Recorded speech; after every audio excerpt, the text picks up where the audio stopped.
Indian American diplomat Ashley Tellis America में चीन के साथ मुखबरी के इल्जाम पर गिरफ्तार। लेट अली शो यू के इस एपिसोड में आप सबको खुशामदेद। Do like, subscribe and share this content. 64 साला एशली टेलिस जो 2001 से अमेरिकन स्टेट डिपार्टमेंट के साथ मुंसलिक है, उनको अमरीकी एफबीआई ने एक जस्टिस डिपार्टमेंट के चार्ज के ऊपर एस्पियनाज के लिए और सेंसिटिव डॉक्यूमेंट्स को होल्ड करने के इल्जाम पे गिरफ्तार कर लिया है। ये एक बहुत तहलके खास बेसिकली खबर है, क्योंकि एशली टेलिस समझे जाते थे वो अमेरिकन डिप्लोमेट, मगर हिंदुस्तान और अमेरिका की रिलेशनशिप और डिप्लोमेटिक टाइज के वो एक तरीके से एमिरेटस सरबराह समझे जाते थे। जो इंडियन अगर लॉबी है अमेरिका के अंदर या वॉशिंगटन डीसी के अंदर, उसका एक अहम किरदार एशली टेलिस थे, और उनको अब गिरफ्तार कर लिया गया है इस इल्जाम के ऊपर कि उन्होंने 2022 से उनके ऊपर सर्वेलेंस चल रही थी, उनको फॉलो किया जा रहा था, और 2022 से लेकर 2023 में, और बेसिकली इल्जाम यह है कि उन्होंने डॉक्यूमेंट स्कैन किए जो टॉप सीक्रेट और सीक्रेट डॉक्यूमेंट्स थे स्टेट डिपार्टमेंट, डिफेंस डिपार्टमेंट के। और वो डॉक्यूमेंट्स बेसिकली वो एक मनीला एनवेलप कहा जा रहा है।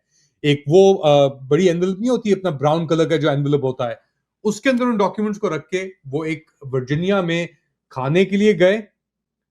वहां पे उनकी मुलाकात हुई सीनियर चाइनीज ऑफिशियल्स के साथ, और जब वो वहां खाना खा के निकले तो उनके हाथ में वो डॉक्यूमेंट वो नहीं था। तो इल्जाम क्या है, क्या तफ्तीश हो रही है, और जो डिटेल्स हमारे सामने आ रही हैं वो बड़ी इंटरेस्टिंग है। एफबीआई का एफिडेविट है। टेलिस को कई सालों से उसको इन्वेस्टिगेट किया जा रहा था, फॉलो किया जा रहा था।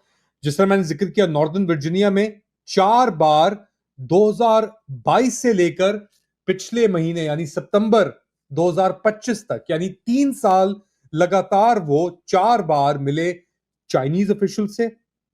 और इन मुलाकातों के दरमियान जो उनकी वीडियो टेपिंग या ऑडियो रिकॉर्डिंग हुई, उसके अंदर वो बात कर रहे थे ईरानी और चीनी ताल्लुकात के बारे में, अमेरिका और पाकिस्तान के ताल्लुकात के बारे में, और जो नई टेक्नोलॉजीज आ रही हैं जैसे आर्टिफिशियल इंटेलिजेंस हो गई, उसके बारे में वॉरफील्ड के अंदर। और डॉक्यूमेंट्स के अंदर क्या था, डॉक्यूमेंट्स के अंदर जो एफबीआई का एफिडेविट है उसके अंदर ये कहा गया है कि 350 पेजेस थे जो सीक्रेट लेवल के थे, और इन्होंने अपने किसी किसी के थ्रू उनको फोटोकॉपी कराया और वो डॉक्यूमेंट्स अपने साथ लेके वो निकल गए। अब इन डॉक्यूमेंट्स के अंदर जो टाइटल था वो ये था, US air force tactics, techniques and procedures according to FBI affidavit.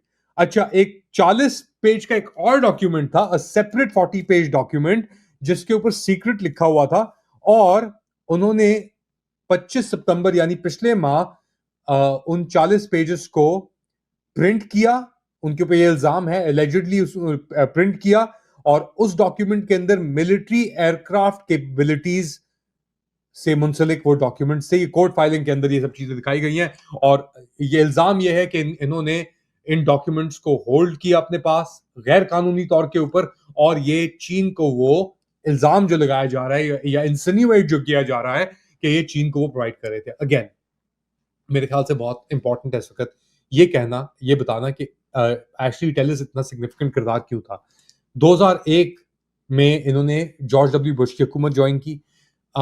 उसके बाद जो इंडिया और अमेरिका के ताल्लुकात हैं और जो स्ट्रेटेजिक लेवल पे ताल्लुकात को लेके जो गए, इनफैक्ट जो ये 2015 में इन्होंने सिविल न्यूक्लियर जो डील साइन की, सिविल कोऑपरेशन की इंडिया और अमेरिका ने, उसके अंदर एशली टेलिस का एक बहुत अहम किरदार था।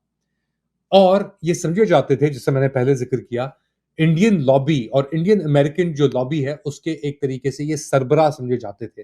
तो इनके ऊपर इस तरीके से मूव करना, और आप ये कह सकते हैं कि ये इन्वेस्टिगेशन एफबीआई की, जस्टिस डिपार्टमेंट की बड़े अरसे से चल रही थी, मगर एक बंदा जो रिपब्लिकन एस्टैब्लिशमेंट के भी करीब हो, डोनाल्ड ट्रंप के भी शायद करीब हो, और मोदी के डेफिनेटली करीब हो, उसको पकड़ लेना ऐसे वक्त के ऊपर जब इंडिया और अमेरिका के दरमियान बड़े ही नासाज और नाजुक ताल्लुकात चल रहे हैं, और बड़ा एक नाजुक मोड़ पे जो मुज़ाकरात हैं टैरिफ्स को लेकर, ट्रेड को लेकर, वो चल रहे हैं। और वो फंसे हुए कहाँ हैं?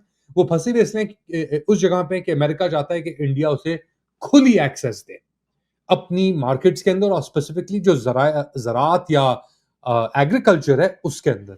इंडिया का एग्रीकल्चर जो बेस है या एग्रीकल्चर मार्केट जो है उसको इंडिया ने प्रोटेक्ट किया हुआ है और लोकल कंपनीज और लोकल ऑपरेटर्स को वहां पे ऑपरेट करने की इजाजत है। अमेरिका चाहता है कि उसकी कंपनी जो और चीजों में डील कर रही हैं इंडिया में, फार्मास्यूटिकल्स में, टेक के अंदर, दीगर और शोबों के अंदर, उसको एक्सेस मिले। और ये ट्रंप हुकूमत का डिमांड है, उसको अनफेटेड एक्सेस मिले इंडियन एग्रीकल्चर के अंदर। दूध हो गया, पोल्ट्री हो गई, वीट हो गई, seeds and so on so forth, इन सब चीजों के ऊपर। उस चीज पे नरेंद्र मोदी मान नहीं रहे। इस सिलसिले के अंदर उन पे मैक्सिमम प्रेशर भी एग्जर्ट किया जा रहा है, चाहे वो रशियन ऑयल या तेल को लेकर हो, जिसको इंडिया ने डिस्काउंटेड रेट्स पे लिया यूक्रेन जंग के बाद। वो चीज अमेरिका को बहुत बुरी लगी हुई है। अमेरिका चाहता है कि इंडिया ये एग्रीकल्चर चीज के ऊपर ही माने। इस सिलसिले में क्योंकि इंडिया मान नहीं रहा, अमेरिका ने 50% ड्यूटी लगा दी है, इंपोर्ट ड्यूटी या टैरिफ, इंडियन प्रोडक्ट्स और गुड्स के ऊपर जो अमेरिका इंडिया एक्सपोर्ट करता है। अच्छा, उससे ही बात नहीं बनी, एक और चीज सामने आई इस मई के अंदर, जो ऑपरेशन सिंदूर सिंदूर हुआ हिंदुस्तान और पाकिस्तान के दरमियान। 4 दिन की ये झड़प थी। पाकिस्तान ने क्लेम किया और फिर उसके बाद अमेरिकन से भी बैकिंग की, फ्रांस से भी बैकिंग दी, और भी दीगर रिपोर्ट्स आई कि जी पाकिस्तान ने इंडियन राफेल जहाज गिरा। ये नहीं बताया कितने गिरे, मगर पाकिस्तान का दावा था 7 गिरे। इंडिया ने दावा किया कि हमने नूर खान बेस भी तबाह किया और हमने बहुत सारी चीजें तबाह की। उसकी अपना उनका वो पॉइंट ऑफ व्यू था। अच्छा, इंटरनेशनल लेवल के ऊपर ट्रंप ने, क्योंकि वो चाहता है कि इंडिया बिल्कुल सबसर्विएंट हो, लेट जाए इंडिया सामने, ट्रंप ने पाकिस्तान की पोजीशन को ज्यादा तरजीह दी। और अब तो मेरे ख्याल से 200 या 300 बार ट्रंप कह चुका है कि भाई मैंने जंग रोकी, मैंने न्यूक्लियर जंग रोकी हिंदुस्तान और पाकिस्तान के दरमियान, मुझे नोबेल मिलना चाहिए उसी उसी चीज के ऊपर कि मैंने मिलियंस ऑफ लाइव्स को मैंने सेव किया है। इंडिया कहता है कि भाई कोई मुज़ाकरात नहीं हुए, कोई हमने रिक्वेस्ट नहीं की ट्रंप से, वो खुद ही उन्होंने मुदाखलत की। पाकिस्तान ना सिर्फ ये कहता है कि ट्रंप ने मुदाखलत की, मगर हमने ट्रंप को नोबेल पीस प्राइज के लिए भी नॉमिनेट किया। और अभी ये जो अपना हाल ही के अंदर गजा को लेकर जो अमन मुआहिदा हुआ है मिस्र में, वहां पे पाकिस्तानी वजीर आजम भी पहुंचे हुए थे, उनको पीछे खड़ा किया हुआ था ट्रंप ने। और एक बार फिर उन्होंने ये नोबेल का ये शोशा चढ़ाया और कहा कि जी हमें तो, मैं तो न्यूक्लियर वॉर मैंने रोकी। तो उसने, उस चीज ने सिचुएशन को और बिगाड़ दिया। अच्छा, पाकिस्तान का वजीर आजम पहुंचा हुआ था उधर। इंडिया ने एक जूनियर लेवल तो नहीं कहेंगे, उनका भी सीनियर डिप्लोमेट था, मगर उन्होंने किसी फैन फेयर के बगैर अपना डिप्लोमेट वहां पे भेजा। ट्रंप ने फिर बात भी की, जब वो अपना एड्रेस कर रहा था कि मेरा दोस्त है वहां पे, my friend in India, he is doing a fantastic job, Trump ने कहा। मगर जैसे ही ट्रंप वापस अमेरिका आया तो एशली टेलिस की गिरफ्तारी हो गई। अब ये एक सेपरेट प्रोसेस आप कह सकते हैं, हो सकता है, मगर ट्रंप की इजाजत के बगैर या एक्विएसेंस के बगैर ऐसी चीज हो भी नहीं सकती। तो ये इस वक्त क्यों हुई? एक और बड़ी अहम चीज है इसके अंदर, मेरे ख्याल से, जो आपकी टाइमलाइन को थोड़ा क्लैरिफाई करेगी, एक्सपैंड करेगी। 7-8 अक्टूबर को, तकरीबन 7 या 8 महीने बाद, एक कॉन्फर्मेशन हुई है यूएस स्टेट डिपार्टमेंट की, जो असिस्टेंट सेक्रेटरी ऑफ स्टेट है for south and central Asia. वो पोजीशन जो डोनाल्ड लू ने संभाली हुई थी, जी वही साइफर वाले डोनाल्ड लू ने, जो लो लेवल एक ब्यूरोक्रेट जो कहते हैं, ये वो पोजीशन है जो डील करती है साउथ एशिया के साथ, पाकिस्तान इंडिया के साथ। और डोनाल्ड लू ने डील करा था, हम जानते हैं किस तरह डील करा था। अब जो बंदा कंफर्म हुआ है उसका नाम है पॉल कपूर। और पॉल कपूर एक बहुत ही इंडियन अमेरिकन डिप्लोमेट है, एकेडमिक है।